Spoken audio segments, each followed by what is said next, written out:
గత 5 ఏళ్ల అరాచకానికి కూడా హృదయపూర్వక మహానాడు శుభాకాంక్షలు తెలియజేసుకుంటున్నాను.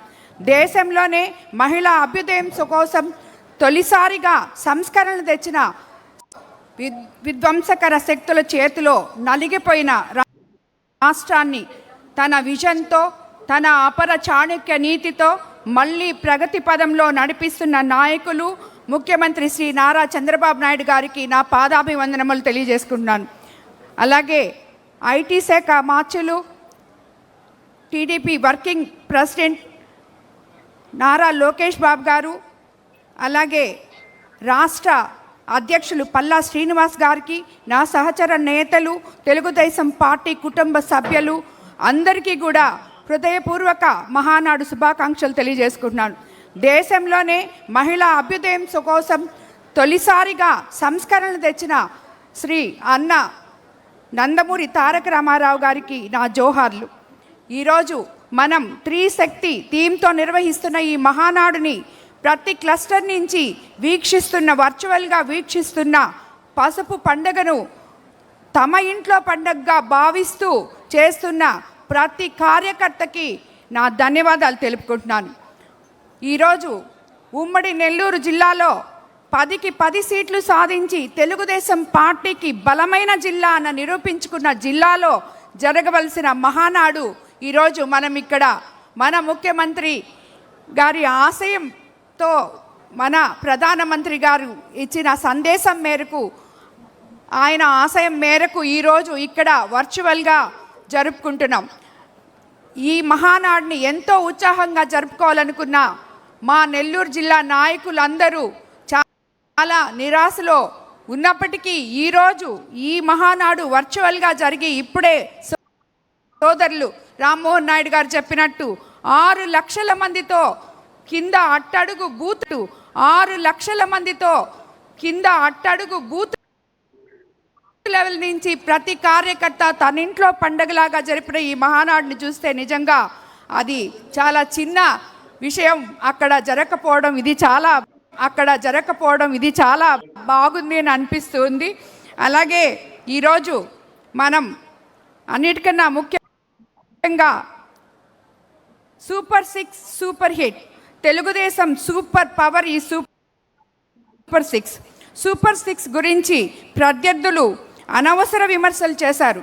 ఈరోజు ప్రతి పేదవాని ఇంటికి వెళ్ళి చూస్తే తెలుస్తుంది సూపర్ 6 పవర్ ఏంటో, సూపర్ 6తో ఆ ఇంట్లో ఉన్న పవర్ ఏంటో, సూపర్ 6తో ఆ ఇంట్లో ఉన్న చిరునవ్వుల విషయం ఏంటో, మనం ప్రతి ఇంటికి వెళ్ళి ప్రతిరోజు ప్రతి నెల 1వ తేదీ మనం వెళ్ళి పెన్షన్ ఇచ్చే రోజు వాళ్ళ కళ్ళల్లో ఆనందాలు చూసినప్పుడు మనకి అర్థమవుతుంది ఈ సూపర్ 6 వాళ్ళ కళ్ళల్లో ఆనందాలు చూసినప్పుడు మనకి అర్థమవుతుంది ఈ సూపర్ 6 ఎలా మనకి అండగా నిలిచిందో ప్రతి పేదవానికి, ప్రతి విద్యార్థికి తల్లికి వందనం ద్వారా 15,000 అందిస్తూ 1వ తరగతి నుండి 12వ తరగతి వరకు చదువుతున్న 67.27 లక్షల మంది విద్యార్థులకు లబ్ధి చేకూరుస్తూ 10,090 కోట్ల ఆర్థిక సాయాన్ని అందించింది. పేదంటి పిల్లల భవిష్యత్తుకు బంగారు బాట వేస్తుంది ఈ ప్రభుత్వం. గత ప్రభుత్వంలో 42 లక్షల మందికి ఇస్తే నేడు చంద్రన్న ప్రభుత్వం 67 లక్షల మందికి ఈ తల్లికి వందనం ద్వారా మనం ఆప్తాన హస్తం అందిస్తున్నాం. గత ప్రభుత్వంలో కుటుంబంలో 2 బిడ్డలకు అమ్మఒడి ఇస్తామని చెప్పి హామీ ఇచ్చి చివరికి ఒకే ఒక బిడ్డకి ఇవ్వడం జరిగింది. నేడు ఇంట్లో ఉన్న ప్రతి బిడ్డకి తల్లికి వందనం అందిస్తున్నాం. ఇటీవల మా కోవూరు నియోజకవర్గంలో రామచంద్రాపురం అని చెప్పి ఒక మారుమూల ఉన్న విలేజ్లో ఒక తల్లికి 4 బిడ్డలుంటే ఒక బిడ్డను చదివించుకొని ఒక 3 బిడ్డల్ని పనికి పంపాలనే ఉద్దేశంతో ఆమె ఆలోచన చేస్తూ ఉండింది. ఈరోజు మనం తల్లికి వందనం ఎంతమంది పిల్లలుంటే అంతమంది పిల్లలకు ఇస్తున్న తరుణంలో ఆమె నలుగురు బిడ్డలకి మనం ఇవ్వడం జరిగింది. నలుగురు బిడ్డలు కూడా ఈరోజు చదువుకోవడం జరుగుతుంది. అదేవిధంగా స్త్రీ శక్తి ద్వారా ఆమె మనకి ఇప్పుడు ఆర్టీసీ బస్సుల్లో మనం ఎలాగా ఫ్రీగా వాళ్ళందరినీ పంపిస్తున్నామో ఆ తల్లే ఒక బిడ్డ ఇంటర్మీడియట్ చదువుతుంటే ఫ్రీగా వెళ్ళి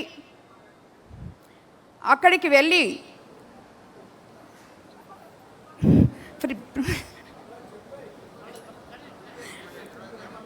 వెళ్ళి ఆమె ఇంటర్మీడియట్ చదువుతున్నప్పుడు స్త్రీశక్తి బస్సులో ఫ్రీగా వెళ్ళిన దానివల్ల ఆ తల్లికి సుమారు ఆ బిడ్డకి సంవత్సరానికి 8,000, అలాగే ఆ తల్లి కూలీ పనికి వెళ్తుంటే ఇంకొక 2,000 ఇవన్నీ కూడా మిగిల్చుకోవడం జరిగింది.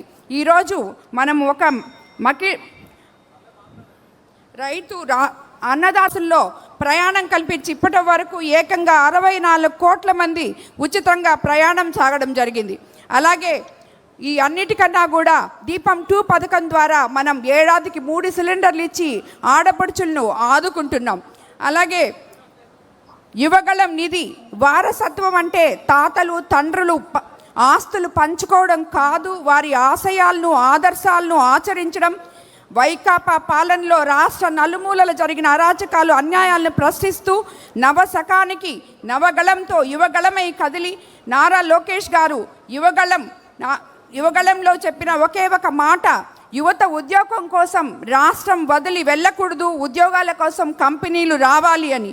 అదే ఈరోజు మన రాష్ట్రంలో సుమారు ఇప్పటికే 23 లక్షల ఉద్యోగాలు ఇవ్వడానికి అవకాశం ఉంది. అలాగే మా నెల్లూరు జిల్లాలో నారా చంద్రబాబు నాయుడు గారి ఆధ్వర్యంలో, నారా లోకేష్ బాబు గారి ఆధ్వర్యంలో, ఎంపీ వేమిరెడ్డి ప్రభాకర్ రెడ్డి గారి ఆధ్వర్యంలో మనకు ఇప్పటి వరకు 30 సంవత్సరాల నుంచి మూలపడున్న కిసాన్ సెజ్లో 13 లక్షల పెట్టుబడులతో ఉద్యోగ అవకాశాలు రావడం జరిగింది. అలాగే P4 విధానంలో ఎంతోమందికి మనం ఆడబిడ్డ నిధి అనేదాన్ని P4 విధానం అంటేనే అందరూ నవ్వులు పాలు చేసే విధంగా మాట్లాడారు.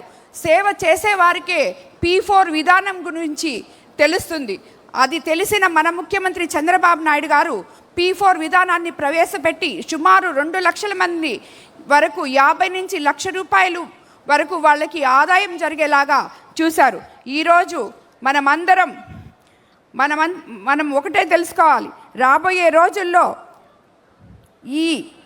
మీరు అబద్ధాలు ప్రచారం చేశారు, మేము ప్రజల జీవితాల్లో మార్పు తీసుకొస్తున్నాం. మీరు విధ్వంసం చేశారు, మేము అభివృద్ధి చూపిస్తున్నాం. మీరు భయాన్ని పంచారు, మేము భవిష్యత్తు ఇస్తున్నాం. రాబోయే రోజుల్లో ప్రతి ఇంటికి అభివృద్ధి, ప్రతి యువకుడికి అవకాశం, ప్రతి మహిళకు గౌరవం, ప్రతి రైతుకు భరోసా ఇవ్వబోతున్నాం.